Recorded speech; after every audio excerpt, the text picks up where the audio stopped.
everybody in this room at some point here, even on more than just a kind of courtesy or superficial basis. So if I can be allowed to, I don't want to use the expression let my hair down because I can't do that, but if I can be a bit casual and direct and a little stronger in kind of language and direct with point, I think it'll be very effective today.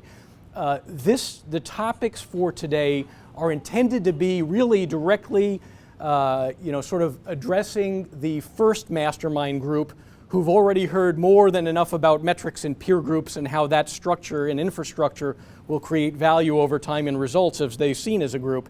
This is now, if you want to call it Business Mastery 201, is the purpose of this. It's to start the process of engaging. This is not going to get heavy into it, but it's going to start the process of engaging in your next level business building skills.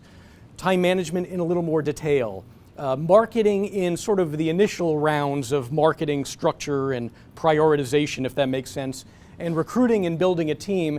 And those topics, depending upon your desires down the road, your interests, time frame, etc., if you want to have further conversations on that in the future in this type of format, just let me know and we'll try to put something together as well, if that makes some sense, okay? For the second mastermind group, this is jumping ahead just a little bit in terms of where your time frame is right now, but I hope you'll appreciate this. And I'll do, just in terms of background, again, since most people know me here, I can basically go right past that topic. For me, my purpose here is that you, and I say this all the time, but I am grateful for your time, I am grateful for your time, I am grateful for your time. There are a lot of things that everybody could be doing here, other than this. And so therefore, my only template for determining whether this is, a great use of time is that you internally leave here thinking, oh gosh, I got something out of this thing. This was relatively important. The time was far worth the value, that I invested in it. So if all of you feel that way in some regard, I'll appreciate it greatly, and that's my purpose here, okay? Second thing, just so you know, is and many of you are like this as well, as a general student of life and student of business and student of purpose, we attend, and my wife is the same way, and even our daughter, we're students of growth, okay? And we attend a lot of seminars, we get a lot of information everywhere we go, and here's the way I look at these types of environments and events, anything that's training related or inspiration related or tools related, is this. I don't need to learn 100 things. I don't need 100 new distinctions or discernments in order to value from it. If I sit through 2 hours and just one thing gets root in me that might have a longer term impact in my business, or maybe string it back to my daily activities, then this will be hugely powerful for you. So that would be my wish and my prayer, if that makes any sense. And so without further ado, we'll go ahead and get started on this topics, okay? Let's see. Yep. I don't want to talk about background other than to share this with everyone here. We all go through challenges in life. We all have our successes in life. And what's the real question? The real question is, how do we deal with the challenges? Do we pick up every day? Do we continue to, attack, progress, sustain, persevere? That's really the lesson here. I may have, when Roger reads a bio, it's going to show the high points, obviously. There are a whole lot of troughs in between, if that makes sense, personally and professionally, as we all experience. The question is not what did the troughs look like, but how quickly do you rebound out of them, and really where are you going with this information? Just like in business, if you have a day where somehow you're not fully engaged and you're mentally not there, the question is not what does that mean, or what do you feel like in the moment? The question is, do you still persevere and fight through it for that day and do your activities, or do you stick to your disciplines of what's required, because daily activity will lead to your ultimate result. Okay, I put as the topic for this today, what will your business look like in 1 year? Vision. We all spend a whole lot of time working in our businesses. Very few of us spend time working on our businesses from the outside in, which is why the concept of whether you call it coaching or counselors or team or a little bit of everything can be so powerful for everybody in here. Does that make sense? So if we're working on our daily activities and we never look up and look at the big picture of how does today and my activities and my time and what I do with it today fits into the big picture of what I'm trying to accomplish, boy, can we get off track. Incidentally, I'm probably the worst one in this room if you ask my wife. And I don't mean that from a negative perspective. I mean it because we have a pretty much daily ritual and discipline of I'll review with her so I can have another person's independent opinion who's not inside my business to say, David, why are you going to do that for that block of time? That doesn't fit into your overall scheme of importance. That's not a high prioritization, or that's not urgent. Why are you handling someone on this day? You can handle it on another day. The value of counselors is kind of powerful, if that makes any sense. Now, why? Because it enables us to be able to look up and say, what do we want our vision, our business to look like in a year? And again, I want to get back to this concept. I've repeated this with you once or twice for those of you that have been here before, which is this. You are the CEO of You Inc., okay? This is your business. One of the challenges in 1099 type sales professional industries is you are typically in this business because you enjoy the sales field. You are typically not in this business because you enjoy or know or have all of the skills and tools for operating a business, if that makes sense, right? So again, I know I've repeated this before, repetition is the mother of learning, and it's important that this topic be repeated frequently and often.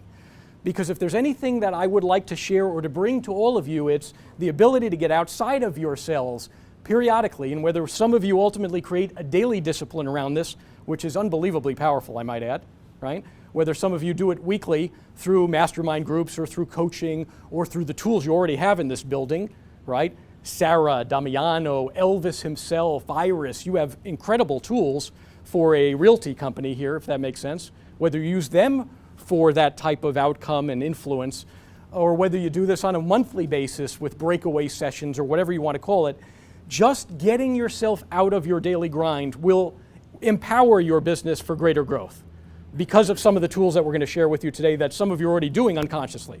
Make sense? So you are the CEO of You Inc. The challenge is you may not be exceptional in all aspects of your business.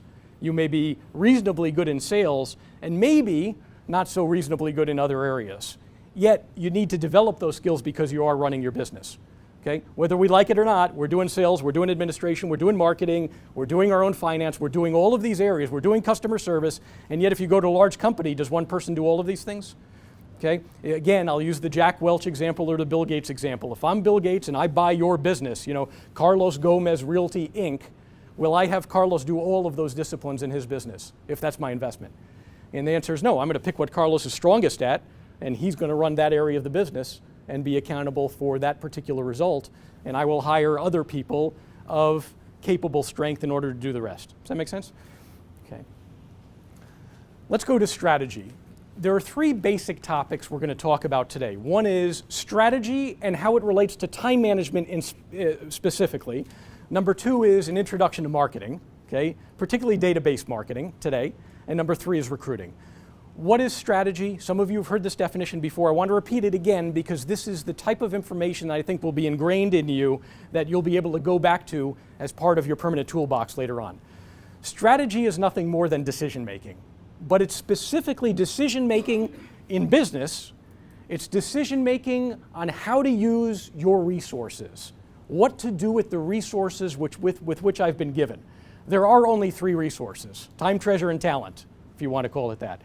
Time we all have. Everybody in this room has X number of hours a day, X number of days in the week, and we can allocate it any way we want. By the way, time is a huge gift.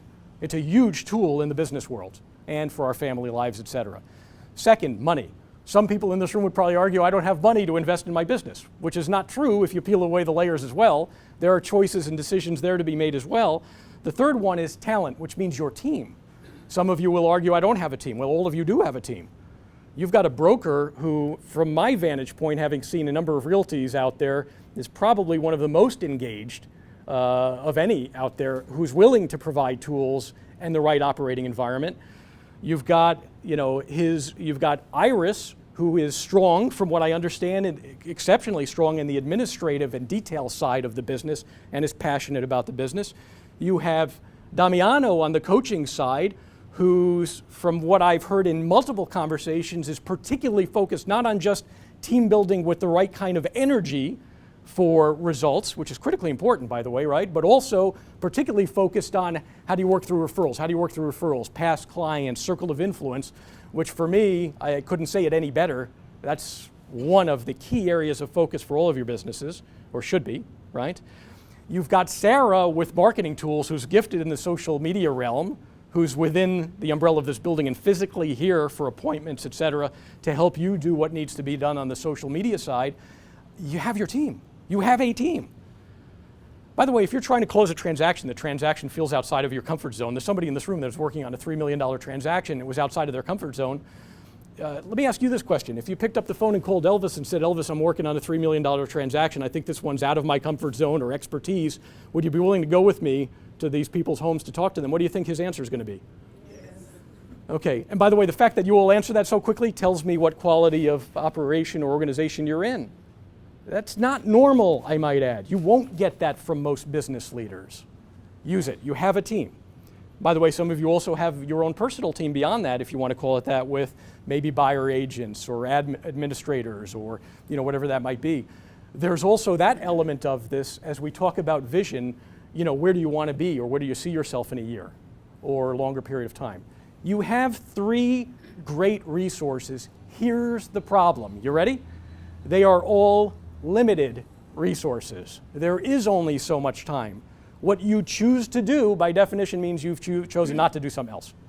With your money, what you choose to do with your money, by the way, you can go out to dinner and have sushi for $75 a week, or apply it to something in your business. Everybody has money. Everybody has money as a resource, but it's limited, right? And then we have our team. And by the way, is it possible to build a team that's commission-based only? Yes. Isn't that what this building is? Okay, so can you do that? Or can you build a team that's based around individuals with salaries and those sorts of things? So there's different ways to do this. The challenge is, what decisions do we make? Strategy is the decisions you make. You are the CEO of You Inc. I don't care. Stephanie Greer is the CEO of Stephanie Greer Real Estate Company. So by definition, she's the CEO who has to make decisions. What do I do with my time? What do I do with my money? And what do I do with my team? And how do I grow it? Okay?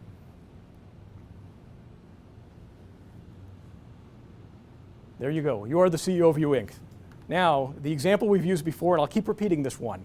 Again, it's important that this stuff becomes part of your DNA, I believe, because these are business tools and skills that will serve you. Is if you're the CEO of You Inc. and the board of directors followed you around, we had pretend Jeffrey over there with the videographer is the board of directors. He's following you around with a camera 24 hours a day, 7 days for 1 week. Would they promote you or fire you after 1 week? And it's interesting, I get the same reactions no matter what business type I go to. It's the same thing. Well, of course they'd fire me. That's for most people. That's for most people. That's the answer. Interesting. Food for thought. Something to think about, huh? Okay, how about this one? Would that board keep you in charge of a particular area of your business because that's your area of giftedness? And if so, which area of giftedness is that? For many of you in the room, it's going to be the same area of giftedness, but even the styles within that are different. Some of you are unbelievable when it comes to working your hot leads and grinding the buyers and the sellers and working the deal to get it done. Some of you are incredible working circle of influence and past clients and doing that kind of networking and relationship building on that level, right? With relationships that are more long-term in nature. And some of you are incredible just, with flow of cold leads, whether they come from whatever, Redfin or MLS or however you get them, and just love that fast-paced transaction processing. So you're all different even within that area. Make sense? What is your area of giftedness? And would the board keep you in that position? And by the way, which positions would they terminate you from? And if they would terminate you from that position, why don't you consider the possibility of terminating yourself first and considering how to build a team over time? Whatever that means for you, at whatever pace that means for you.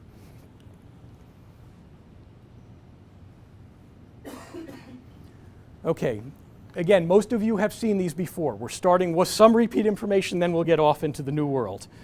What percentage of your time is spent in selling and relationship building activities, considering you are 1099 sales representatives when it comes down to it?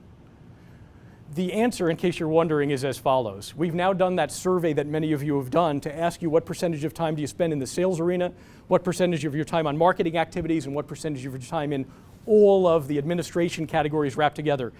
And the average number now, when you take all of the surveys from this building and others now that we've done this, is 45%. So you're not here 24 hours a day, 7 days a week, right? Time is a limited resource. And within that time, on average, you say you're spending 45% of your time on sales. And all of you are spending that time on different activities, which we'll get to in a moment. Therein lies the problem, doesn't it? Okay. You go to a big corporation, consider the things you have to do beside, you have to do your own customer service, you have to do your own administration, you have to do your own finance, you have to do your own bookings, if that makes sense, unless you have some marketing tools to do that for you. Okay, what if that number was increased from 45% to 67.5%? You've just raised the amount of time you spend and changed nothing else, but you now spend 50% more of your time on the same exact selling activities that you've done before. What should happen to your income this year or next year? Okay, is that worth thinking about? Just thinking about and planting a seed. Not taking any action today, which we'll get to, just thinking about. What might be strategies for doing that? And by the way, if you think that's a challenge or an issue or a strategic initiative for you, it is for me. It is for everyone I know. It doesn't matter who you are and what line of business you're in. Food for thought. What percentage of your time is in marketing? What percentage of your time is in administration? Where are your gifts if you're the CEO of U Inc., if you're the board looking in on your business, right? Okay, within sales, what percentage of your selling and relationship building time is spent on various activities? You have hot leads, you have warm leads, you have cold leads. Which ones are most likely to turn into a paycheck for you? The hot leads. Which ones are second most likely to turn into a paycheck for you? Warm leads. Third is cold. Now somebody might argue, well, the cold leads might because I'll get some hots out of them. Yeah, but they move straight into hot. Make sense? But while you're door knocking, while you're calling FSBOs and expireds and doing all those activities, they're all cold. It's going to take a lot of time till you touch that one, or relatively more time to touch the one that's hot. But then the hot, they immediately move into the hot bucket. Okay, here's my question for you, and everybody has a different answer here. And if you want to just jot this down in your notebook for yourself as a reference tool, what percentage of your time individually do you spend on your escrow clients, your clients that you already have listings with, and your clients that you already have buyer's agreements with? Okay? Just, by the way, if you want to change the definition or alter it slightly to match what works for you, change the definition. It doesn't matter how you define it exactly, what percentage of your time is spent on hots. Jot it down and just keep it there for a moment. Secondly, what percentage of your time with warm leads, past clients, circle of influence, or anything else you define as warm? What percentage of your, I'm talking about the time within sales and relationship building activities, right? Does that make sense? Lastly, cold leads, or the cold prospecting portion of this. People always ask me what's the right answer, and the answer is there is no right answer. In fact, the answer is different for every person in this room, okay? In general, you should spend more time on your hots, a little less time on your warms, and a little less time on your colds if you wish to maximize your sales performance relative to the amount of time you spend in the business. Is everybody good with that basic concept here? So I'm going to use an example of somebody in this building, if you don't mind, and I'm not going to mention names. There's a person in this building who is exceptional, and there are others like this here, right, that is exceptionally comfortable working in this category and has been relatively uncomfortable kind of talking to people they know about business, which, by the way, is a fairly natural, sort of emotion, right? Okay, this person happens to be, in my opinion, highly gifted in this area, in this arena of working with cold clients and responding quickly and turning them into warm relationships quickly and showing their, sort of building the relationship quickly. So what should this person do? Should this person who's spending enough time, the appropriate amount of time on the hot leads, by the way, I'm going to say this as a general categorization, almost everybody in this room and almost everybody I deal with is spending at least the right amount of time on the hots. You're getting done what you need to get done. Some would argue too much time there, and there's a lot of admin and other things that are taking away from your time prospecting more, but that's not this topic. This topic is within the sales realm. We're talking about where do you spend your time, right? So I'm going to argue that you don't have to look at your hots. You'll do what's necessary because they're already hot. Fair enough? I want to spend a little time focusing on warm and cold. So what should this person do? And again, you notice I'm not talking about specifics. We're not talking about you need to make 6 contacts or have 2 conversations a day or spend 30% of your time or do it first thing in the morning. And the reason we're not doing that is it should be different for every person in this room. It should. What should not be different is the big picture concept of, if I'm good here and I'm completely neglecting this category over here, would we all agree there's an amount of business that has not been unlocked in your business? Okay? So the question is not, do I need to do it? The question is, how do we do it and who specifically does it? Is it me or is it someone else that works with me or for me or whatever? Does that make sense? And the answer to that question is different for every person in this room. The right answer relates back to your area of giftedness. So if your area of giftedness is here, what should you be doing? More of this, not less. You ready? You love doing something in the cold category, you're good at it, you know that's in your area of giftedness, you should be doing more of it. More of it. How much more? And the answer? Anything more. What's the difference? Why define it? If you look at your business right now and know that you're doing more work in your whichever buckets today versus 60 days ago, you know it. You feel the momentum. You feel the energy. Nobody has to tell you. The exact amounts don't even matter. Does that make sense? I was working yesterday with a lender, okay? And this lender is, if you look at their activities on a daily basis, the amount of time now they were always good with the hot leads. The amount of contacts on a daily basis in both of these buckets is noticeably different than what it was 30 or 60 or 90 ago. Noticeably different, right? By the way, this person's energy on the phone conversations is completely different. It's a whole different world. But this person has also identified and unlocked what his particular area of giftedness is and is running with it now and getting energized because he knows he's in the right spot. That particular person is a network, a social butterfly, loves these type of events and is natural at wanting to shake everybody's hands and do all those sorts of things, which, by the way, is only natural for maybe a few people in this room, normally within a group, right? This person loves going to events, loves it. Doesn't matter what it is, whether it's, your WeRep event or whether it's, these types of mastermind groups or trainings, enjoys it, it's natural. If there was a cocktail party or those sorts of things, this person is just very comfortable in his own skin doing this sorts of things. So what is he doing now lately? A lot more of it. Does that make sense? He found his place and he's working it more. Does that leave other areas maybe open or prone to gaps or holes in your business? Yes.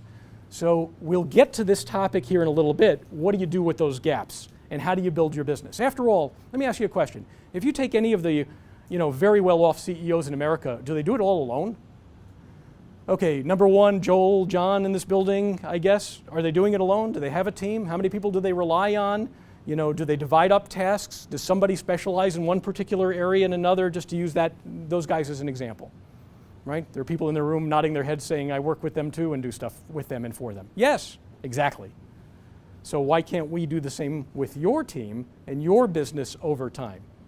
There's no special area of giftedness to do all of these things. Once we start and repeat and put these tools in your tool belt, they are yours just like they are anybody else's. Fair enough? Okay. Everybody good so far with this topic? Okay. Question, does anybody in this room perceive that they got some kind of distinction already in the first, whatever this was, 10 or 15 minutes that they think would be beneficial and worth considering over time? Now what I want to suggest to you is to slow things down, as crazy as that sounds.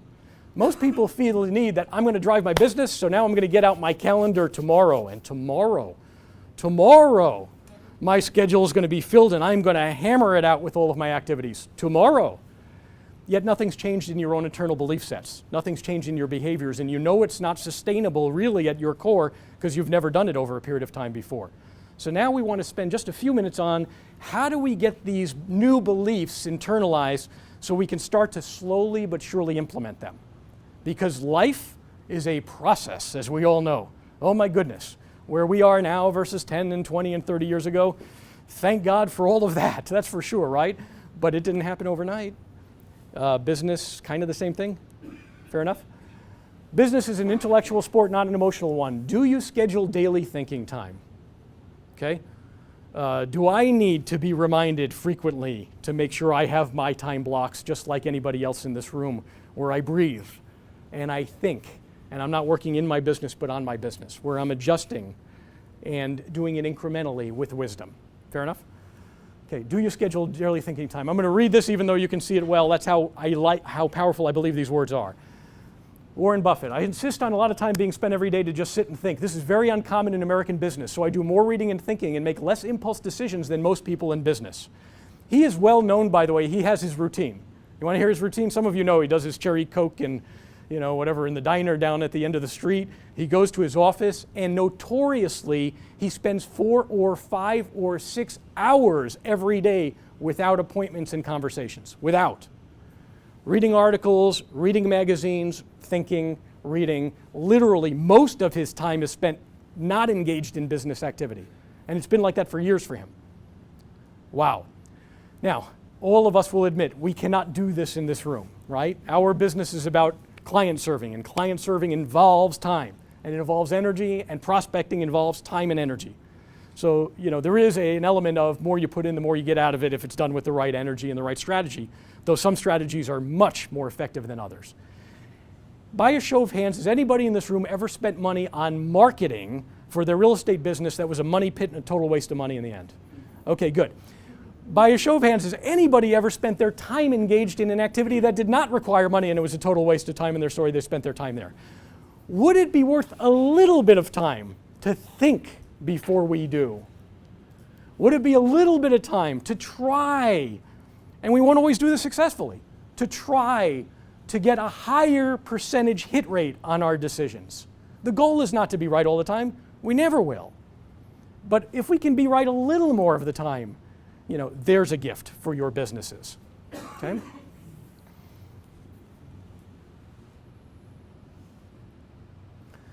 On thinking time, I have a mentor, Keith Cunningham. I mentioned his name before. If you know the Robert Kiyosaki books, Rich Dad, Poor Dad, he is Rich Dad. He was Robert Kiyosaki's business partner, and all of the quips about what the Rich Dad believes in is all his quotes and the wisdom he shared with Robert. And I shared the story with all of you. I'll share it very briefly again, that he was raising an 8-figure sum of money for a purchase of a cable television deal. This is back in the early 80s, was in a boardroom at Drexel Burnham in New York, raising money from the then famous investment banker Michael Milken. Michael walks in the room for the meeting. Long story short, somebody opens the door to the meeting, comes in and says, Michael, I'm so sorry to interrupt your meeting. I need a decision on the Gulf oil purchase. He pulls out his calendar quietly, looks through his calendar and goes, next Thursday, 4 in the morning, I have my next thinking time scheduled. You'll get your answer sometime later that morning. And Keith tells me the story that he said he didn't say anything because he was there pitching and didn't want to be disrespectful, but he thought, you gotta be kidding me. Thinking time, 4 in the morning, 10 days from now? Every time I sit down and try to build time to think, I start just sitting in a chair, and then my mind wanders, and then my eyes get a little droopy, and I start falling asleep and taking a nap. So what do you do in thinking time? And years later, he met Michael Milken at an event in Los Angeles and asked him the question, and Michael said, questions. I write down a series of questions to answer during my thinking time.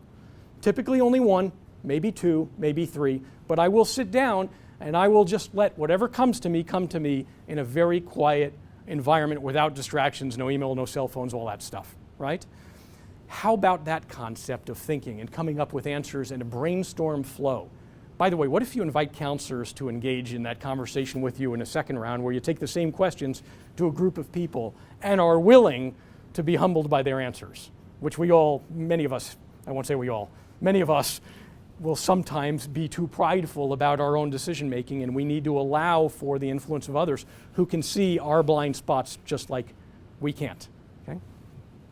Oops. Slow down. All my worst decisions, all my worst business and life decisions started out once as a great idea. Isn't that the truth?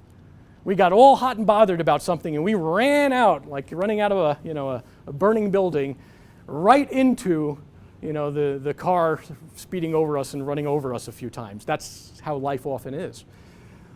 Okay. Make key strategic decisions rarely, slowly, and with input from others.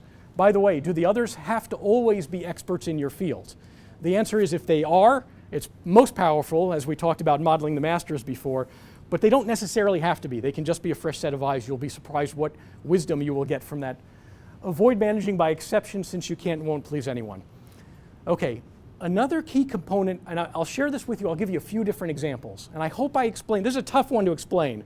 I hope I explain this well enough in a way that you get it. This is very important for the process of decision making, and decision making is critical for your process of what do I do with my time on a daily basis, what do I do with my money, what do I do with my team. Okay, The concept is called not managing by exceptions. Let me give you a few various examples of what that looks like, okay? You send an email blast. Your database has 250 names in it, right? And you send an email blast with whatever on it, whether it's a testimonial or whether it's just some, generic email or whether it's just a social update for people, that sort of thing, right? And 250, and within 2-3 days, you start getting all of the take me off list emails back. And someone emails you back and says, would you please stop bothering me with these or get me off this list? Okay, so you take them, what do you do, by the way, when they make that request? You take them off the list, right? Do you keep sending emails or do you quit? I know people that quit. They're so hot and bothered by that one response to their emails, they feel like they're burdening people. By the way, I know more than one person in this room that feels that way, okay? Never, ever manage by exceptions. Because one person doesn't respond to your email doesn't mean that your email is not beneficial to others, helpful, or valuable. We cannot please everyone. That is not what we are intended to do with our lives anyway. Fascinating? Rolodex this one, write this down. Niche rhymes with rich. There's a reason. The more you get very particular about who you're marketing to, the more you exclude other options, the more money you make, the better momentum becomes. Eliminate things from your life and you'll have a better family life. Eliminate things from your business and you will have a better business. And don't make those decisions based on somebody else's opinion that is far from the majority. Never do that. Here's another one for you. There are a few people in this room that will know this example very well, too close to home. I have been affiliated with a company that has gotten a series of lawsuits and attorney general issues, right? If an attorney general complaint comes to your business and you've been building your business for many years, do you close the business the next day? No. You say that so simply, so obviously, yet we do this, you and I both do this every day with things that happen in our lives. We go door knocking, we get rejected, the end, can't handle it. We send emails, we get rejected, the end, can't handle it. Make sense? Do we always need it to be easy? I mean, Francisco, yes, he starts cold calling, learning the real estate business, incredible work ethic, great energy, right? Fourth phone call, he gets somebody who's live. Is that because he's particularly gifted in this area? Or because the fourth phone call happened to be the right number in that case, in that particular case? I'm not de-edifying Francisco. I think everybody in this room understands this guy's got that right makeup to work hard, to have the right attitude. He's got an intelligence to him, which is great and endearing, right? And a good personality to boot. But he hit it on the fourth one. Do you need to hit it on, what's Thomas Edison's favorite expression? I learned 1,000 ways not to do the light bulb before I learned the right way to do it. Most of us never would have gotten anywhere near that far. In fact, we wouldn't get very far at all, and let me show you why.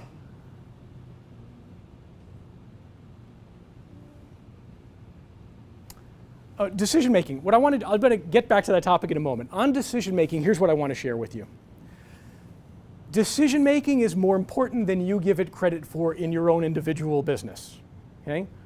And decision making doesn't require 4 hours a day of sitting in an office like Warren Buffett thinking about the universe and contemplating investments. Okay?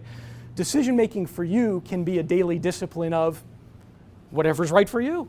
It could be 15 minutes, it could be less, right? It could be longer. It could be a once-a-week review on a Sunday when you have time to breathe and think, or you prepare the week in advance. It could be you get together with a group and discuss strategy periodically. However that looks is not what's critical. What's critical is that it works for you. Okay? And what's also critical about thinking time is that when you're making decisions, you're using the right principles of decision making, which are take your time and be patient, do things incrementally, one thing at a time, don't manage by exceptions. Manage by your global vision of what your business looks like a year from today. A year from today, how many people are in your database? The average realtor that I've seen has about 200 names in their database, in case you're curious, and emails on only maybe half of them. What's the size of that database? What should it be? How many people live in your farm? How many people live in the neighborhood? How many people live in the area? How many new names do you get from open houses that end up on tissue papers in the garbage can a week later? Literally, right? Why aren't they in your database? I'm not saying this to be critical. I'm just saying, what could our database look like in a year? What could it look like in 3 years? And by the way, I was affiliated with a company that for a good period of time was sending 500 to 600,000 emails a week. Okay? We had to hire somebody to do takeoff list. Did we stop sending emails? No, because what is the number one return on investment marketing channel that exists in the universe today? It is email. By the way, what's number two? Social media. We'll get back to those two in a minute. It costs you the least, it touches the most people, and your sales have an infinite return on investment. Make sense? Okay. To recap, what have we learned so far? We've learned strategy is the process of making decisions with your resources. We all have time. We didn't spend time on money, but we all have money. We all have choices with money. And we all have team, whether the team's the infrastructure of ReMax, which is huge. That's the reason, one of the reasons you're in this building, right? Or whether it's your own personal team. That in order to determine what to do with our activities, what percentage of our time are we spending in the sales arena and the others? What percentage of our time are we in hots, warms, and colds? And how do we think about this over time without being too rash about decisions, judgments, and new activities? Okay? Okay, let's go into marketing. Okay, finally, marketing, okay? If you understand the power of metrics and peer groups, and you understand the principle of time management and just the thought process, and it's starting to become ingrained in you so that over time you're gradually making adjustments. And you look 3 months from now, look back and say, wow, I am better with my time than I used to be. That's the game. Make sense? And 6 months from now. Now we got to add the next layer of the business building pyramid to your arsenal here, which some of you have in spades and some of you don't have yet, which is the marketing piece. And again, I'm not going to get too specific or technical. This is going to be mostly marketing 101 with a little bit of 201 mixed in for you. The purpose of marketing is to use leverage to break through to new levels of sales and profitability for any corporation, because we can only do what we can do. We're only one person. So how do we, with the limited amount of time, expand our business? Or how does Microsoft become a large company? It's very simple, because it's the efforts of a whole lot of people. Okay? So we all understand the power of leverage. Where we don't always understand it is in the arena of marketing. Marketing is powerful because it touches a lot of people. The risk in marketing is, what is the cost of the marketing relative to the return? Which is why we're going to focus on the highest return on investment marketing channels that exist. Email, social media. And by the way, number 3, if you want to write this down, email is number 1. I don't care what industry you're in. Every industry, company I go to, it's the same conversation. Email is number 1. That's why database mastery, management, and the use of a CRM or system for keeping and sending emails is a requirement if you really want to have the business that you want to have over time. It's a requirement nowadays. That technology is what helps you lever your time. Fair enough? Okay. Number 1, email. Number 2, social media, which we'll get to very briefly today. That'll be more of a topic for the future, and hopefully with Sarah's training and tutelage more and more, not just in setting you up, but in the concepts, right? And number 3, ready? Telemarketing. By far, that's number 3 on return on investment in any industry. Any industry, that's number 3. Almost everything else, the cost increases exponentially. Now, you could say, you know, what about referrals? I'm not talking, referrals, yes, of course, that's word of mouth, et cetera. But I'm talking about actual marketing channels where you're sending copy to people. Make sense? Okay, referrals would be number 1, of course, before all of those, because it's your network leveraging the rest of the network. Measure results, change activities gradually. Okay, what is the point of marketing if you're not tracking how you're doing with metrics? What is the point of it? If you send out an email and you got 0 responses and you just ignore it, you're not using that experience of time to adjust and alter. So again, the only principle of marketing I like to share with you is watch what you're doing and give yourself that thinking time to be able to review it. It doesn't take much time. What did I do? What was the cost? What was the return on investment? And what one element of that campaign do I want to test, tweak going forward? There's a rule in marketing, it's called A/B testing, right? Consider this for a minute. If we send out, in an old company sent out a direct mail piece, a testimonial piece to potential clients, right? And that piece has certain colors, certain font types, certain copy or language on it. And that piece, you know, they send 1,000 pieces and get 3 phone calls, whatever that number is, right? What do you do the next time if you weren't satisfied with the result? Well, in the marketing world, what they'll do is continue to send that piece out to 90% of their clients. Listen to this carefully. 90% of the clients get the same piece. 10% of the clients get a B piece. And the B piece is the exact same as the A piece with only one variable change, period. One variable change means the color of the font changed. One variable might mean 3 sentences in the copy changed. One variable might mean the envelope they used was different, was a see-through envelope instead of that, and nothing else changes. Why do marketing companies use that form of testing called A/B testing, where you're testing against your, if you want to call it your status quo marketing piece? And the answer is because then whatever works or doesn't work, you can see and know why and continue to make adjustments based on that. Fair enough? Now, what if the first piece got 3 responses and the next piece got 4 responses? Have you clearly concluded that piece B is better than piece A? And the answer is probably no. You need a little more time. You probably need a bigger gap of results to be certain of it. But does everybody understand the concept of marketing? Is test incrementally, measure results, change gradually. Okay? Database marketing. More is better. If you have 200 leads, why not 1,000? There's a realtor in Beach Cities Realty in Redondo Beach, 48 transactions last year, $800,000 average transaction. That's the beach for you, right? 7,500 names in his database, emails for almost all of them. And all of them on a top producer email drip campaign, and he didn't like top producers campaigns, he wrote his own. I get all of that. Make sense, everybody? Okay, automatic emails, depending upon the campaign, for at least a year or more, depending upon the category. 7,500 names. Of the 7,500, how many of those people do you think he knows well? 75. Probably the same number as you. Is everybody starting to follow the power of leverage here? Open house leads? Wonderful. Doesn't matter if they don't respond to you today. They go in the database, they become part of your permanent campaign. Make sense? Or whomever you bump into. You meet somebody and you're exchanging business cards. Great. Now what happens is the question, okay? Better data. What does better data mean? Write this down. Very simple, very short. Number 1, their email address. More important than anything else. Number 2, the phone number. And a distant third is their address. And if you have nothing else, you're fine. If you have their name and email address, you're good. Nice to have the phone number too. Remember, what are the powerful marketing channels, right? Email, social media, telemarketing, okay? If you're using Top Producer and it overwhelms you, as it should, because there's way too much stuff in there, if you use all of it, you'll never sell a house, never, right? But if you stick to the basics, name, email, phone number, address, which bucket, attach it to an email drip campaign, it's fantastic. It's, in fact, compared to most industries, with time, I'm a convert. I think it's actually quite exceptional as a CRM system, as a system for managing data. Everybody okay?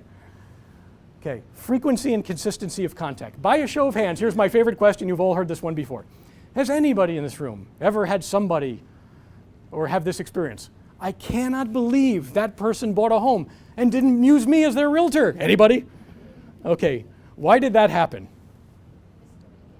Lack of communication. What kind of communication is required to keep that relationship going so that they would have thought to use you in the first place? Consistent. Answer, consistent. How much? Almost doesn't matter. There's no right answer, there's no wrong answer. What the messages are almost doesn't matter, as long as they know it's you and not some canned blah blah real estate, blah blah expert, blah blah, right? Okay, because they know that's not you, right? Frequency and consistency of contact. By the way, how you do it, not important. The exact number is not important. What is the vision for your business 1 year from now? I would like to suggest that your vision is more, better, more emails, more phone numbers, and more consistent, frequent contact. And by the way, if that is better a year from now than now, you will know it and feel it. Fair enough? I think everybody agrees with that. It's not hard. You don't have to get up every day and go, oh no, now I've got to do my 12 contacts and my this and my that and my that and my this. That's not going to help you get to where you want to be. But if you look from a year out and track your way back and say, this is where I want to be, and I got a year. As John Maxwell says, I repeat this one all the time, most people overestimate what they can accomplish in 1 day, and grossly underestimate what they can accomplish over many days. Think about your business 3 months ago. If you're in a mastermind group, there are things that have very critically changed in your thought process in the last 2 or 3 months. And maybe some of those are reflected in results, maybe some of those aren't reflected in results. But your thinking is changing, and that will have an influence over time on your activity, because Rome wasn't built in a day, right? Okay, my favorite slide of all, and you've seen this before. 2% of sales are made on the first contact. This is according to the National Sales Executive Association, which includes real estate as an industry, but it also includes hundreds of other industries mixed together. 2% of sales are made on the first contact, 3% made on the second contact, 5% on the third, 90% on the fourth to 12th contact. Real estate is a relationship business, okay?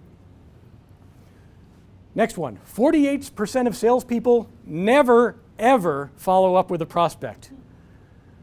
Boy, you know what? I should become a realtor and get all of your open house notes that are in the garbage can. I'd make a fortune. I wouldn't even call any of them, just start them on email drip campaigns. I'll pretend I'm you or something, I don't know, right? That's what you can do on weekends now. You go look around the waste paper basket now and increase your database, right? 25% of salespeople make a second contact and stop. Why? Fear of rejection, period. In fact, there is no other answer why, that's the answer. Some people would argue time, I would argue no. By the way, does a contact have to be a phone conversation? Does a contact have to be an email? It can be anything. Fascinating. Does this start to open up your thought process here? 25% of salespeople make 3 and stop. Only 10% of salespeople make more than 3 contacts. And you know the old 20-80 rule, so if you take the top 10% of salespeople in this building, what percentage of ReMax times sales are those 10% of the people doing? And the answer is, I don't know, but it's high. And I would probably argue those people are making far more contacts than everybody else. Far more. Far more. Between themselves, their own phone calls, their own emails, their own open houses, their buyers, agents, this and that and the other thing, their partners, this and the other. When you add up the number of contacts, it's big. So now you're saying, great, I make 4 contacts a day. Now what do I do? And the answer is, what do you want your business to be 1 year from now? Breathe. You'll get there. And just start with activity number 1 today. And take time on that activity so you do it well, even if that activity takes a month. It's good. 12 innovations on your business in a year is monstrous in terms of your business. Does that make sense? Okay. This, for me, is more important than any other slide that I'm going to show you today by far. But the question is, how do you get there and do it in a sustainable way that you enjoy it, that it feels good, you have momentum, and you have a life? And the answer has to be through using strategy to think about how you use your time and structure your time within sales, your time outside of sales, and your team, and leverage. And leverage is, by the way, there are 2 forms of leverage. Ready? There's marketing and there's team. That's it. You can't lever yourself. You only have your limited resource of time. But you can use money and talent to expand yourself. So let's go back to that definition of what a CEO is, or what strategy is. It's you, the business owner, determining how to allocate your limited resources. Time is yourself. Marketing, money, which can relate to marketing, right? And team, which can relate to money also, by the way, are your leverage tools. Marketing and people, money. Everybody with me? By the way, jot this question down. I don't want to touch on this subject today, but this might be something you want to think on in your thinking time. A mentor of mine likes to do this exercise. He'll take any business, and if the business is stressing about sales, he'll say, great, we have 2 hours for this exercise, but right now you're just going to use a whiteboard, and you're going to quickly write down every thought that comes to mind, and here's the question. First of all, what are your sales today? So I'm going to pretend for just a moment. I'm a realtor, I'm Dave, and I do one close a month, okay? Great. Here's the question. How, I am given the gift of $1,000 total, $1,000. That's all I have. Not 1,001, not 1,000 a month, $1,000 total. What can I do with that $1,000 to double my sales permanently? And if you do that exercise, that thought process of how do I double my sales without the use of money, right? Or with very tiny use of money, You're going to get some genius brainstorms. You all will, especially if you do it on your own and then maybe collaborate with others and bounce the ideas off them. And then follow your don't follow what other people say. Don't manage by exceptions. You follow your own heart as to where this leads you, your own business instincts. You're all wired right for yourselves. You all have exactly what you need. Okay? Marketing messages, pain and pleasure, my favorite. Okay, again, this is not very specific. This is general marketing 101, but when you're talking with people, that's a contact. When you're emailing them, that's a contact. When you put up social media, that's a contact. When you're at open houses, it's a contact. Never forget that the tools to push people's buttons are pain and pleasure. Which one do people respond to more? Okay, which ones sell more at the store, aspirins or vitamins? When you Google, I'll use the coaching example. When somebody gets online and Googles coach, that's 1 out of 1 million Google searches. When somebody searches for a solution to a pain or problem, it's nearly 30% of all Google searches according to Google. Pain is the driving factor of everything. So what's your marketing message of pain? And I don't even know that I have the right ones, but you'll know what they are. What do your clients fear? What do they worry about in this process? What is it that you can solve for them that others can't? Is it just that you're kind and nice and attentive? Is it that you spend the right amount of time because some of them demand time? Is it some of them are high I's if you use the DISC assessment and they want somebody they can socialize big time with and have fun with? Is it, for everybody it's a different pain. Perhaps it's they're fearing they're going to sell their house and not get the money they deserve for their house. Perhaps it's, they're going to call up their realtor and the realtor won't respond on a dime and that's what's most important to them. Whatever that pain is, that's the button to push. And you can use it in proper ways, in nice ways in your marketing messaging. Pleasure is equally powerful and frankly nearly as powerful in the real estate business compared to most industries. What's pleasure? Pleasure is what's the result you're going to give them. What's the, you're the aspirin for their problem. So what are you solving for them? What are you giving them? What's that gift you're giving them? And that gift is, of course, yourself, but what are those gifts within yourself that you're giving them? Is it easier for me to go to someone and say I'm a great coach, or does it sound better and more powerful to you if somebody else says, you got to work with this guy, he's had an impact on me?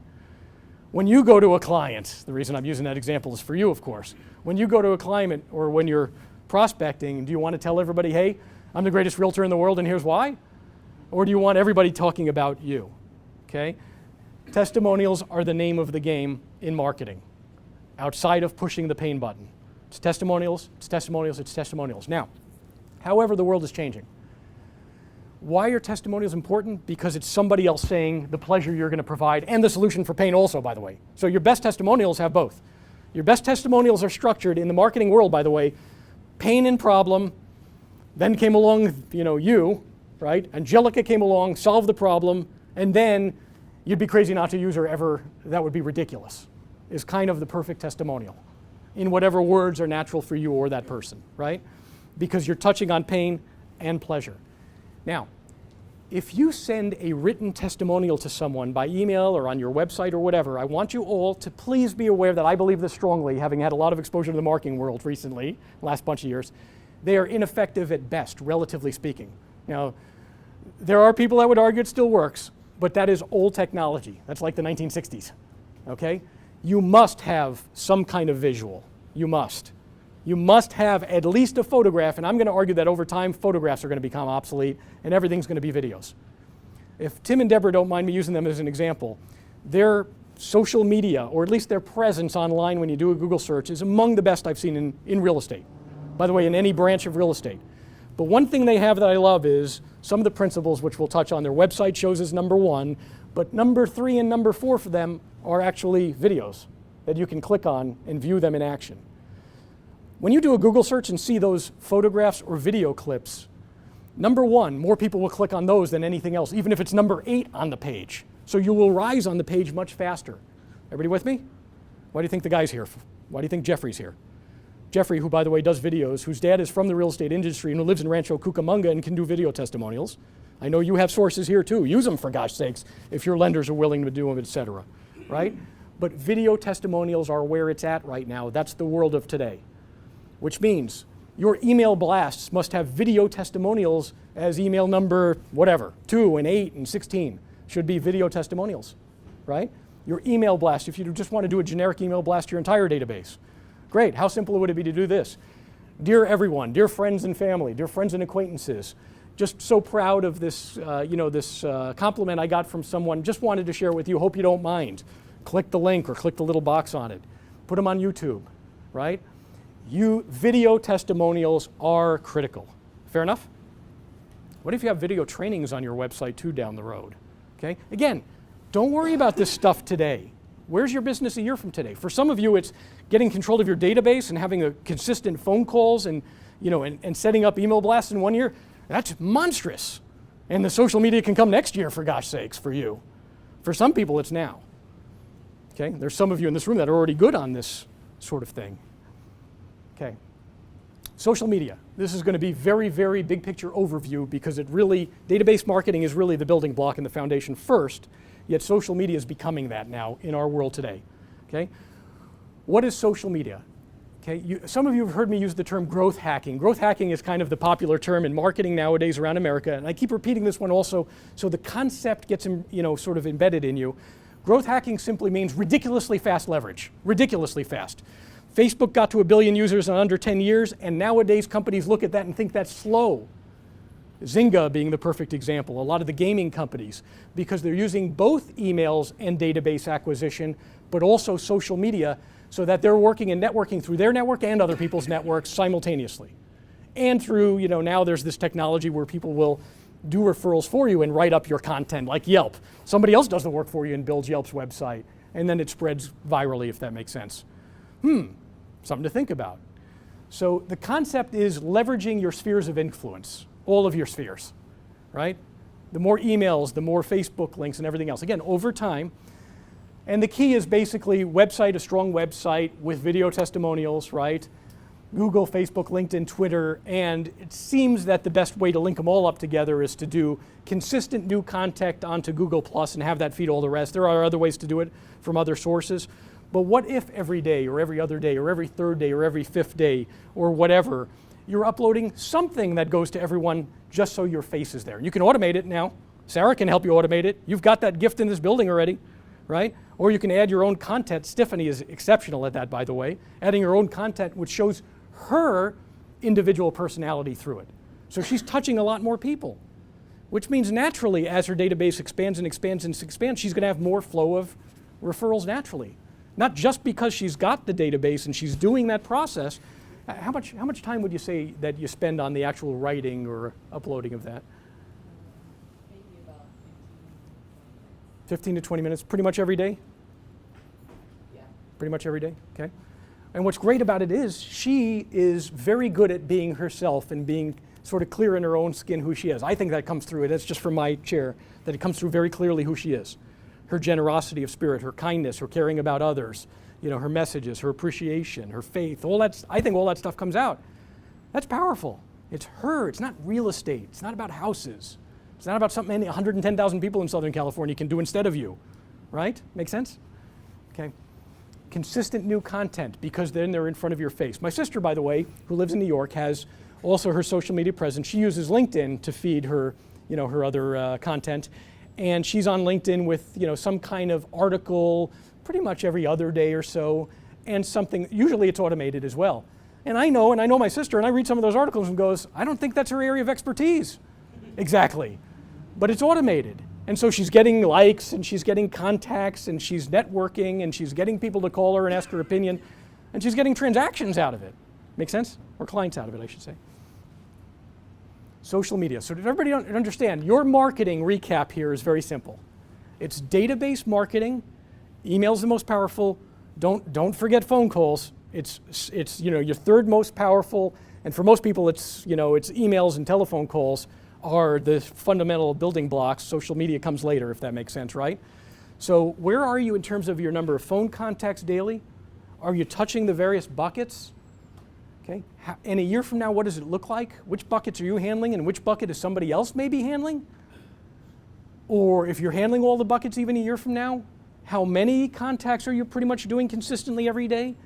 And back to the team structures, do you guys have you got a great support system in this building, and you also have now your foundational mastermind groups. Do you have the support system so that you have fewer fall-offs?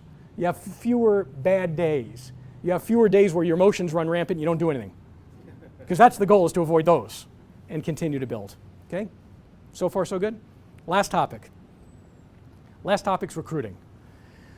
I don't want to share the top. Again, this is going to be very much recruiting 101, and we can get into more details over time. But recruiting is exceptionally important because recruiting fits into that category of what most people, when most people manage by exceptions. Let me give an example. We know we need, I'm going to make one up if you don't mind. We need an admin. We decide, in our mind, we need an admin. We want that person doing our database. We want that person doing, setting up appointments. We want that person entering names in the database, etc. So who do we hire? And the answer is we hire the first person we see who needs a job. Okay? I'm exaggerating a little, sort of. Okay? The kid that hasn't been around the block, that needs a job and is available, we hire him or her. And then that kid starts, and over time we're like, this is great. I have a team now, and then over time it's like, right? And that person fizzles and fades out. Okay, and then what do we do? What do we do next? Training. Do we still think we need a person on our team probably later on? Yeah. Do we go out and hire somebody or spend the time or do it? No. We manage, I'm not saying everybody's like this, but many people will manage by exception and say, I'm not good at this thing, this doesn't work out, I'm not going to have a team. Don't manage by exception. You too can have a powerful team. It takes time and a little bit of learning, but today is step one in this process. And I don't care who you are, you can have a most powerful team supporting your business. Okay? Here are some basic steps that anyone can do. Number one, communicate. When we're meeting people, do we hire the first person we talk to? No. I don't care if that first person is the best person you've ever seen in your life. Okay? You don't hire them. What do? You meet a certain number of people. In fact, why not write down how many people I am going to meet with and talk with before making a decision, and why don't you have a discipline around that? And whatever number you pick, it's good. Whatever number you pick, it's good. I'm fine. Make sense? It'll force the discipline of choices. Another expression I've learned over the years is one choice is slavery. Two choices is a decision. None of us like decisions either. Three or more is freedom. Does that mean you should interview 3 people before making a decision? 5, 7, 10? Ready? I don't care. You should pick a number. Whatever number it is, great. But have the discipline around talking to people. Fair enough? Okay. Next thing. What do you need to communicate to people when we're meeting with them? What we communicate when we're meeting to them is more important than hiring them, because it's going to force this process. Are you ready? By communicating the following items with them, we're going to get rid of a bunch of them. And the goal is to get rid of a bunch of them, not to hire everyone. The goal is to let them deselect themselves, rather than you being this, kind of, amorphous, wimpy, I've done this before, encourager, and we'll put up with it and tolerate it. And okay, here are the items to communicate up front clearly with people, and it can be in a lovely tone of voice. But you want to be clear. Number one, what are the quantifiable, measurable outcomes you expect? Now, when someone tells me I want an admin to do my computer work, I don't say this to people because we have a process of encouragement and learning here, but I want you to know what I'm thinking. Please don't, because you don't know what you want them for, right? What is the outcome you want? And it's got to be numeric in nature. Okay, let me backtrack for a moment. When you interview people, most of our common questions are, do you know Microsoft Word? Do you know Excel? What are the skills you have in your tool belt, right? Where did you go to school? What did you this? What did you that? And I'm here to tell you what you already know. None of that's important. Most people have the tools. Most everybody has the tools to get the job done. But what they don't have is they don't know what they're supposed to get done, number one, right? And number two, they don't know your culture and your style and what you want because of the way you're wired on the DISC assessment, if you want to use that as the example. Because you want a certain personality type to work with, because that's the way you are. Does that make sense? But you're not communicating it, you're hiring a different personality type, and you're wondering why it doesn't feel right. Okay? So you must be clear with this and deselect people as you're meeting them. and be in no rush to get the person that you want to get. Fair enough? Okay. So what are those outcomes? Well, I don't know, you guys could give me examples. If you're hiring somebody to do your admin work, somebody give me some examples of a numeric, you know, X number of this and next, give me some examples that come to your mind. Enter 20 names from open houses on Mondays. I'm going to get open houses typically about 10 every Sunday. I don't know, I'm making up numbers. I want you to enter their name, their address, their email, their this, their that, and attach it to an email drip campaign on Mondays. Okay. What else do you want them to do? I mean, again, Put them in concierge. put them in concierge. Again, there'll be about X number of them every Monday, or every day we'll get about 3 or 4 of them. You should get it done between 8 and 8:30 every morning, or whatever. I don't even know what I'm talking about, and it does not matter. Define it in writing with measurables. Make sense? Okay. What else? It could be, I want to have somebody call my cold leads. I want a telemarketer working with me. So you're going to make X number of phone calls a day, right? And by the way, I expect that for every 100 calls, 1 will turn into a warm lead. That is my expectation up front. Okay? And that's the minimum requirement for us to continue this relationship. You set it, it's done. Okay? And you track it and you use it, if that makes sense. There are lots of other examples. You want a buyer's agent. What metrics is it? When you go out with anybody, I expect you to show a minimum of 3 houses anytime you do a home showing or whatever. Again, I don't know what I'm talking about and I don't have to. You do. You know what you want. You must define it clearly and measurably. By the way, you must spend at least 2 hours with them and no more than 4 hours with them. Again, I don't know what I'm saying. All I'm saying is quantify it. And here's something interesting that will happen when you quantify it. You're likely going to realize it's not as big a deal as you were worried about in the first place. It wasn't as monstrous a task anyway as we stressed ourselves out to making it feel like. Not that that should matter at anything. Continue with the process. Build your team. But just remember, it doesn't take a lot to start the momentum in your business, and it really doesn't take a lot to keep it going once you got it started. Is everybody okay so far? Okay, good. And I know today I'm not using other visual tools and videos and testimonials and all this, and I apologize for that. So if it gets a bit, to sit in the chair and listen, but I want to get through this and I want to be timely with you today, if that's fair, okay? Good. Culture and style. I'll give some examples. These may not be good examples, but come up with your own, please, please, please. I'm a type A, I'm making this up, aggressive, workaholic, high energy, and if you're not high energy and you're not always working, it ain't going to work out. Say it up front, for gosh sakes. Or I'm kind of a patient type. My style is to be kind and loving and giving and caring. Okay? And I don't like people that are too high-paced or talk too much. I like a relatively mellow environment in my office.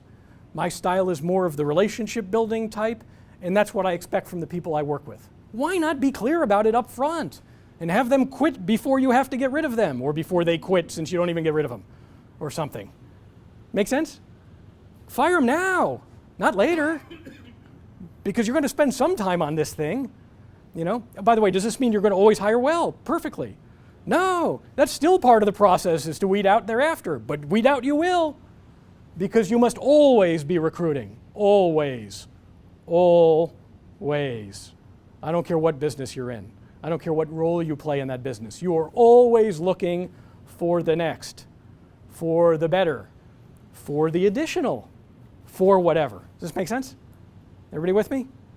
By the way, if you take your strategic goals, which is something I'm doing on a personal level with a number of people here, and you keep them in front of you every day, where it's kind of the first thing you see as you're taking your thinking time each day. And it includes, I'm going to make up an example, right? I'm going to do 3 hot lead calls every day, 2 contacts or conversations, 2 warm and 2 cold, or whatever, right? Conversations every day. I'm going to try to have 1 appointment every day. I'm going to put everybody on an email drip campaign, everybody that comes in. I'm going to get 10 open house leads every Sunday, whatever.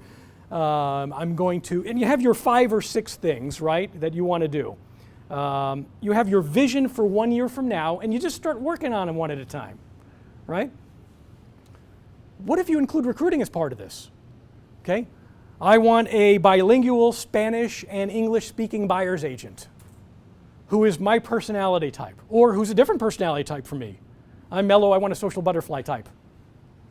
Why not be clear about it? Okay? I also want an assistant 5 hours a week who's getting, blah, blah. Whatever that is, define it. Is everybody kind of with me so far? Write it down. If you write it down, you're forced to think quantifiably about what this is, and then you'll understand what you're going for. And by the way, if you keep looking at these goals every day, you've already had the opportunity to build your team to be this level. You've already had it. You missed it because it wasn't on your roll. It wasn't in your mind. It wasn't part of your strategic plan, or it wasn't in your belief system. We've already met all the people we need. By the way, here's the good news. You're going to keep meeting all the people you need. They're everywhere. Good stuff? Okay? Just remember that as you're doing your daily. You meet somebody. Okay, Stephanie, if you don't mind me using an example, conversation earlier, she was talking about her vision, and she said, by the way, I already know who the person is. I actually know who that person is. And that's kind of been a relationship building process in a matter of time. You may already know who that person is if you really think about it carefully. And you may think, there's no way they're going to do this with me. Why? Why not? Right? I can't have a team. I am not Joel Valmonte, or use an example, right? Why not? By the way, my favorite quote from the Super Bowl this year was Russell Wilson, the quarterback of the Seahawks, being asked afterwards, and he kept saying, my dad has always told me, have faith, why not you? When he was competing against Peyton Manning, the Hall of Famer, in the Super Bowl, and he's a 24-year-old kid. Why not me? Why not you? What makes anybody else any better than you? Answer, nothing. In fact, you have gifts they don't have. Thankfully, right? Okay. Make it clear it's an audition. 2 weeks, doesn't have to be 2 weeks, can be 4 weeks, can be 1 week. You tell them up front, we're going to spend the first 4 weeks together in order for me to see that you get these quantifiable results that we talked about, and then we put in writing, and then we talked about, right? And also to make sure that you fit my style of activity. And thereafter, I'll have a conversation with you about it, and we'll make it, and again, you don't have to use my words or my energy around this. Be yourself, do it in the right way that feels right to you, but you must communicate this kind of thing. You must be very clear up front. Why do we do metrics? Because you get what you measure. So what must we do with our team? We must now stop being the student and become the coach. We must measure their metrics now. Fair enough? Okay. Last slide on recruiting. Levels of leadership. I'll go through this briefly. This one, we could spend 2 hours on it, and you would find it fascinating when we get in detail. You will only attract people up to your capability level as an individual. John Maxwell likes to say that if you're a level 8, you can only recruit levels 1 through 7, or 7 on down. If you're a level 5 leader, you can only recruit level 4 on down. So I'm going to share with you very simple definitions of what leadership levels mean, and you're gonna, for better or for worse, define yourself naturally in a certain category. And you may like that category, you may not like that category. Here's the good news, you don't have to stay in a category, but you do need to be aware of this, because your ability to build a team has a lot to do with who you be. Okay, you attract who you be. A level 1 leader is a positional leader. They were given the title. In fact, the people on your team only follow you because they have to. They don't like you. They don't respect you from a performance standpoint. And I hate to say it, there are people like that all throughout corporate America, all throughout every business. Does that make sense? They exist. They are level 1 leaders. They're not result getters. They're not team builders, but they have a position. Are you one of those? By the way, those people are typically, because they don't have the giftedness of the higher levels, will lean on authority in order to derive activity. They will lean on their title. They will typically be brutal in their style, or use a softer word maybe for that. Maybe that's a bit of a strong word. They are self-centered. They are territorial. Paranoid, lightly might be a good word for it, and I'm exaggerating the definition just a touch, but you'll see patterns of that in people out there. Generally, they're people that have not found themselves, that have a personal growth journey to go on in their own lives, is really the story behind that. They're not bad people. They may even be terrific leaders over time, but they've got some personal growth to embark on, okay? Level 2 leaders. These are based on permission. In other words, you have a team because people like to be on your team. They actually like you. They enjoy working with you. You don't necessarily get results as a team, but they like working with you, if that makes sense, right? There are quite a lot of level 2 leaders out there in America as well. A level 2 leader has a good personality. They're usually good at interacting with people. They're usually better listeners now, okay? They usually do engage with people, and they have some sense of empathy and caring for their people, and that's why their people enjoy following them. This is a level 2 leader. Is everybody good so far? Now, the world changes at level 3. A level 3 leader not only has the title, not only has people that follow them because they like to follow them and be around them, right? But they also get results. They get results individually, and they get results with their team. And this is powerful, and there are a lot of them in this building, by the way. There are a lot of them in this building, which is why this building is kind of exceptional, in my opinion, right? There are a lot of them, there are a lot of good level 3 leaders. Level 3 leaders, you know, let's put it this way. Everyone in this room, one way or the other, God willing, will be level 3 and up, even if you're not there now, if that makes any sense, right? Because that is the whole purpose of this, is to build you into somebody who can get results and build a team, because that gets you leverage, okay? And that builds, it's not just for the purpose of income, it's the personal growth, right? Make sense? You ever notice that when your business plateaus, that it's more negative than it is positive? That it's not flat, it's actually negative, right? Why? Because you're not continuing to grow. And a lot of times, the reason we're not continuing to grow is we're not engaged in personal growth activities. We're not reading, we're not listening, we're not studying, we're not modeling masters. I will say that the number one requirement to get to this level is to start being on that path of personal growth. If you're not at a level 3 right now, start. No matter whether you're learning professionally, whether you're learning personal growth. You know, for me, I'm kind of a big fan of you know, the Tony Robbins work, the John Maxwell work is my personal preferences here. This business mentor of mine in Texas, Keith Cunningham. Those don't have to be the same people for you. You have others who individually resonate with you. Use them. They can be people in your lives, they can be people from a distance. But what are you learning and how are you feeding your mind to get to level 3? Because people want to follow somebody they want to be around and they want to model.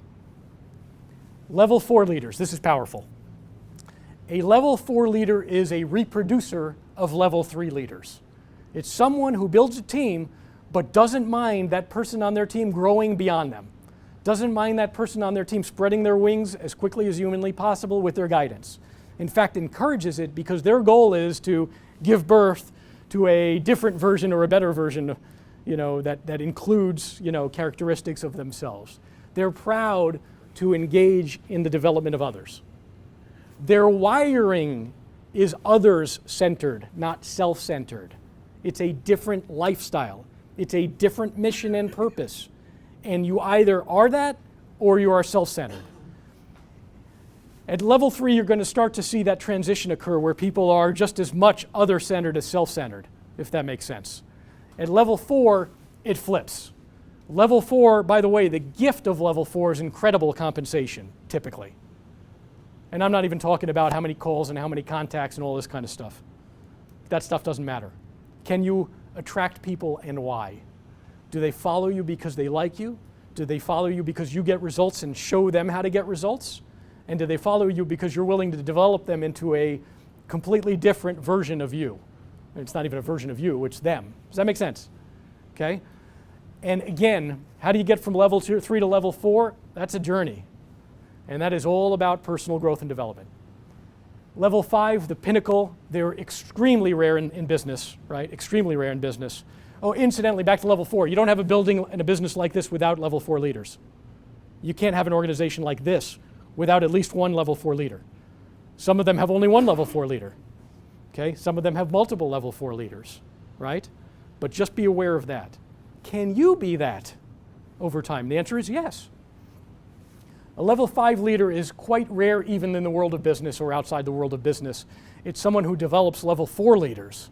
So it's somebody that is engaged in personal growth development as a missional purpose, if that makes any sense, right? It's somebody that's engaging in building people to the level of leadership where they're reproducing others in their business. By the way, if you're a level 1 leader, what kind of team are you going to build in the real estate world and what kind of results will that get?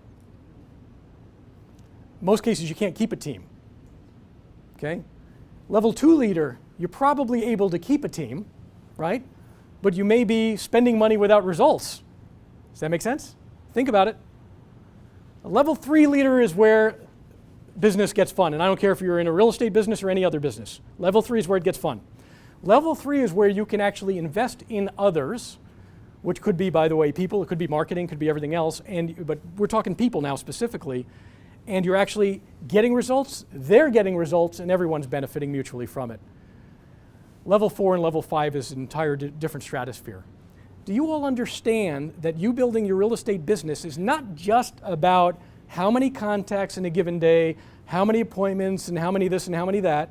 There's quite a bit of what's in here that leads to that. And that is nothing more than an output of the input that you're developing in yourself, right? You're not going to go from 5 contacts a day to 10 unless something is changed in you. Which is why I don't believe in coaching that says you didn't make your 10 calls, you didn't make 10 calls, you didn't make your 10 calls. It could change you for a week, but it ain't going to change you next month. It's level 1 leadership, right? However, if it's working on the psychology, the meanings, the reason, the purpose, the personal development, your growth, the growth of others, I believe you can be proud if you see development in others and you know you had an influence even if it was just a planting of a seed. That's a giftedness, right? So this is what you want to look for on the qualitative side when it comes to building a team. The slide previous is the quantitative side. Here's my expectations clearly up front. Here's exactly what I want in numbers and in your style. And if you're not this, I love you, but we're not going to work together, right? Again, don't use that language.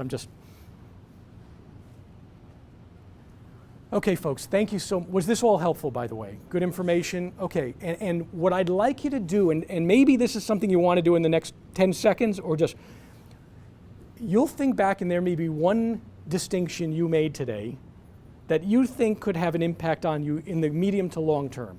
It could be one word, jot it down. If it's 3 words, jot it down. If you need to think on it, think on it. There might have been 2 little distinctions here. I want to recap very briefly that what we talked about today is a little bit of overlap on, Business Mastery 101 and a little bit of 201 here, depending upon what topic. You've heard more about metrics and peer group than you care to hear, many of you. You're going to hear more about it, like a broken record, to make sure that you understand it. Now, do you understand it's not just important for you? You could be part of a peer group and be engaged in a competitive and loving process, getting results, and yet now you need that skill set to coach others on your own team at some point? This never ends. It's the same thing, and you're going to duplicate yourself somewhere down the line, and I don't care where you are in your real estate business. You will. It's just a question of when, if you stick with it. Okay? So you have your decisions on time for yourself. What category of work am I in? What category within sales am I in? Then you have, how do you make decisions, is one of the topics we talked about today. And thinking, and process of decision making. Then we talked about marketing and the 2 pillars of marketing in 2014 in America. Maybe 10 years from now we talk about different things, but right now it's basically your database marketing, emails and phone calls, your social media, and I would encourage that to be a second step for most people, but again, maybe you're more technologically oriented and you want to do that right now instead and work, doesn't matter, everybody's different. And then we talked about recruiting. And just principles and simple strategies for what do you think about as you're recruiting and how do you do this, okay? All right. I do want to share that, as part of peer groups, we want to create that kind of fun and competitive environment. So we do have a bit of we have the trophies with us here. I just want to share that for the original team, and this is the trophy that will go week to week to the new performer. And again, I'll repeat, why is it important that it's not somebody that just keeps it on the desk for a year? Because if you want it, one of the elements of a high performance team is where anyone on the team can win every week, okay? So the important thing is that this trophy, every meeting that you have goes from person to person depending upon that week's performance. And I had more than one person this morning telling me I was trying to get my escrow closed. I'm trying to get it closed before Thursday morning. Why does it matter? It doesn't matter, but because you're paying attention to your metrics, you're trying to get it done in order, and by the way, that is part of the purpose here. Now what happens when we create peer group, in another company they called it Pod Wars, I thought that was great, when the teams compete against each other for a trophy every week also. And I don't like doing that until there are 3 teams, to be honest. I don't know if we'll have 3 in this building, but we'll play it by ear. If we have to do it with 2, we can do it with 2. But the dynamic is different and important when you have 3. It is different. But just to share that Team 2 had more closes this week than Team 1. Team 1 had more escrows and is certainly more advanced in the process and further along the process. But can we have a competition between teams here soon as well? Which would be, I don't know where the trophy goes, but you guys can have a giant, what was the grapefruit or something somebody wanted to use as a trophy? So I just want to share this for this particular week. This trophy goes to Henry Tran for his performance this week. You get to keep this. Thank you very much. Would you like to share I think it's, acceptance speech? I wish that I keep these everyone. I know that a lot of you tried to get first one maybe. All right, but my commitment to you is I keep it. Right?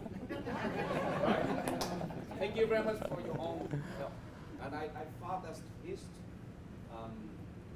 great coach, and he's doctor of my business. That means he diagnosed my business and he follow up with me on daily basis.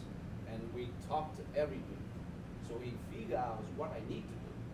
So I believe that if you take care of your health, right, then you need to take care of the health of your business. And he's the right person. All right, thank Thanks, you. Henry. Thank you.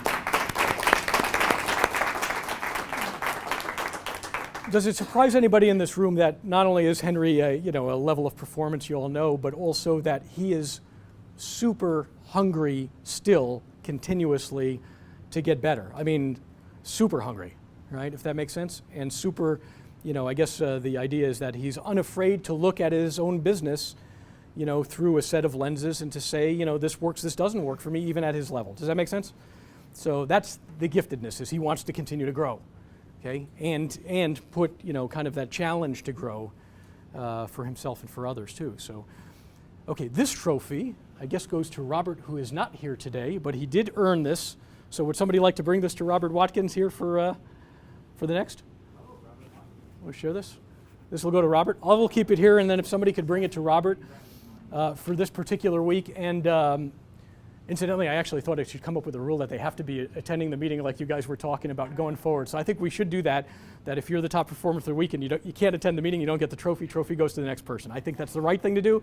But again, since we didn't, it's like recruiting. We didn't communicate it properly up front or be aware of those eventualities. Now we communicated. Is that good? Okay, let's honor the people that want to, kind of contribute to that. But we want to do the right thing here as well, and compliments to him. Just a couple of quickie thoughts in wrapping up. This is kind of if you want to know just a little bit behind our heads, what's our philosophy. I know my wife Martha shares this philosophy with me as well. If you think education's expensive, try ignorance. We've had times in our life where we, from a financial standpoint, should not have been spending money on education and spent heavily anyway. And I'm not saying that because of pride. When we spent it, I was wishy-washy about is this the right thing to do? How do you grow otherwise, really? I'm not saying you have to spend money in order to get education. You don't. In fact, that's the beauty of this building is you have, Elvis and Iris and Damiano and Sarah and other tools that I don't even know about that are in your building, right? So it doesn't have to come with a cost, but the cost is your investment of energy and time to grow, right? Okay. My philosophy, our philosophy is, and by the way, you already have real estate skills. Now, you already do. And you're going to get more of it just by being here. Now let's add business skills and tools to the box, if that makes sense. That should be your purpose. Okay. Coaching, if you don't mind me using Mauricio, I thought he explained the problem or summed it up the best from anybody I've talked with, where he said, my real estate business suffered from poor time management, wrong marketing choices, a lack of proper administration. Change those items and fill in your own. I can change them and fill in my own for me as well. We all have those issues. So let's go work on it. And again, let's not work on it from the vantage point of I'm bad, I'm a failure, I'm faulty, here's where I am. No, I'm here in this place because this is where I need to be. What is my vision for my business 1 year from now? It's amazing how that thought process gets you the right answers with the right energy in the right state. Okay? Our purpose to walk alongside you to help you build a world-class business over time. And don't forget, all great things take time. No way around it. and then we just put this up. So folks, other than that, I very much appreciate and value your time. I know it's a Saturday morning. I know there's we got to get our signs up and all those sorts of things, and really appreciate your investment of time for that. Once in a blue moon, periodically, if you have the desire, we'll take it into other conversations. I want to be very select about the time, not too frequent about those sorts of things if you want to do them, and know that they serve you well. And again, I just thank you for your openness and kindness in general. And so thank you very much, everybody. Enjoy your weekend, okay?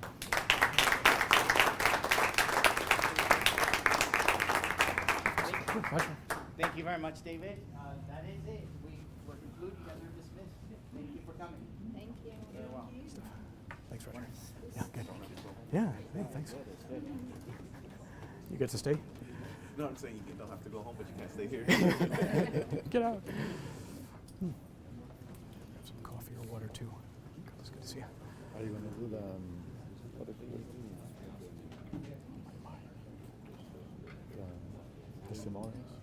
Oh, yeah, we'll do them with Jeffrey here. Yeah, we'll do them here. Did you want to do something? Yeah, like you were saying, you know. Yeah. You can do a testimonial for me. Sure, it'd be my pleasure to. My pleasure to. Do you have any? Give me one or two or three specific things that you want to be said about you. Is this primarily for customers, for potential clients? Is that the idea? So, what are the one or two or three things that you want to be known about you? Hard worker, that I'm there. I'm reliable. Reliable. What else? What do you think makes you different from other realtors? I guess I get things done. You know, follow up. Follow through, follow up. Let me write this down here so I don't. See if I have something to write on.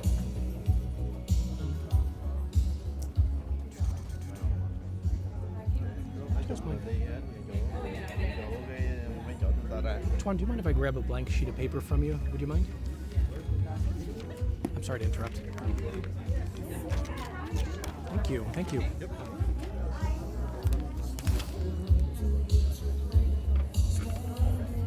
Reliable. Follow through. Okay, what else?